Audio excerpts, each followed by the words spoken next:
there was this moment in the early 2000s where there was a focus on gay art, and there was this panel discussion in Chelsea, like what does gay art look like today, right? And it was interesting. It was sort of like the who's who in the gay art world, and there was this gallerist, this Chelsea gallerist, who had an exhibition about gay men.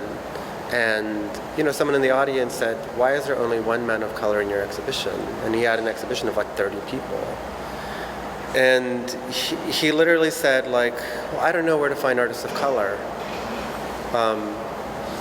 And so in some ways, this exhibition is, it's not a direct fuck you to him, but it's very much like, well, look, here's a room full of artists of color that are gay.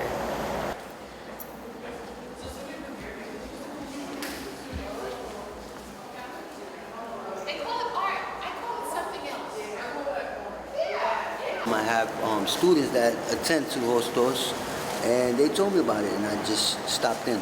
It's not just about marriage. I mean, marriage is one thing, and it's beautiful, for people that want to get married, but not everyone wants to get married, And there are people in the gay world that completely resist it. Like, for them, gay identity is not about marriage, And so that's the thing, too, is like there is this sort of like, I don't know, conservative gay voice that I think sometimes squashes all the other voices within the community. So it's kind of like when, conservative gay people say like, the S&M gays with their whips and their chains, they're so embarrassing. Like, people think that's my community when it's really not. But it's like, sweetie, that is part of your community. Like, sorry to say, and it has a very long history. So for me, it was a tricky exhibition to curate.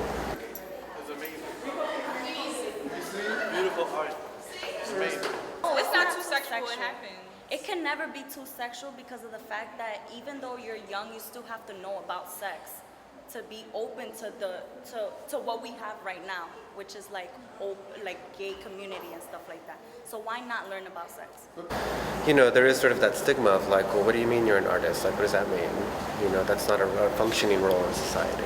So that's one stigma, right? And then there's a stigma of being a person of color. And then there's the stigma of being gay. And then on top of that, there's the stigma of being an artist who makes gay art. There's actually a Bronx-based artist. He works at the Bronx Academy of Art and Dance.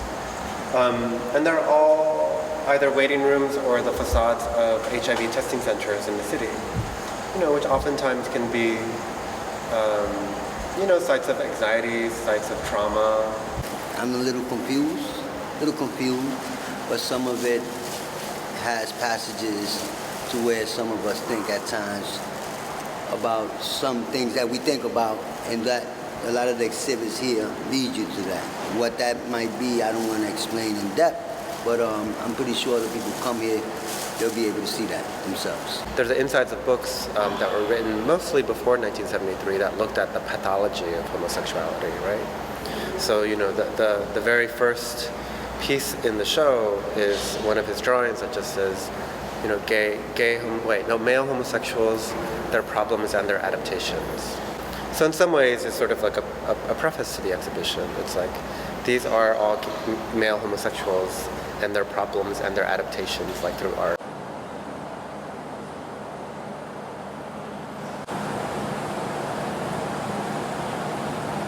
I brought some kids from work here the other day, and there was this kid who's, flamboyant and very expressive of his identity, and he immediately went up to the middle one and said, "Oh, that's me." And I was like, "Yeah, girl, that's you. Like, beautiful. There you are. You're on the wall." And I think that's the thing about this exhibition too, is like, it gives, gay men of color a mirror that they don't necessarily see on the walls of an art gallery. It's a good thing because it gives awareness, and it allows people to see other, like I said, other avenues, or just the same avenue, but it's color to what it really means, or how people think. I'm okay with them teaching me sex. I'm okay with people explaining all different type of sex. I'm open to everything just because it's a community.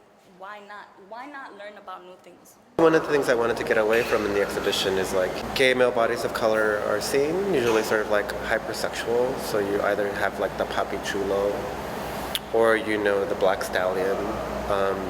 There's sort of that mythology, even within the gay community. So the exhibition actually speaks to many communities, and in some ways it's very important that it's in the Bronx.